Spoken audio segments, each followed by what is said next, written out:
Hello everyone, Assalamu alaikum. This is Mr. Tech Fox, and today in this video I'm going to show you how to change the default download location in Microsoft Edge on your PC.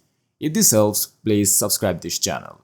So first of all, open your Microsoft Edge browser, and after then click on this three-dot bar, and from here normally choose Settings.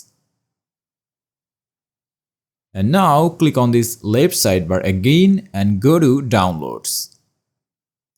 And from here, click on this Change button to change the location. For example, I'm choosing here as Downloads and selecting this folder.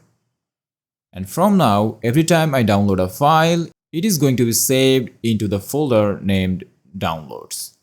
On the other hand, if you also want Edge to ask every time where to save a file, just turn on the toggle for Ask Me What to Do with each download.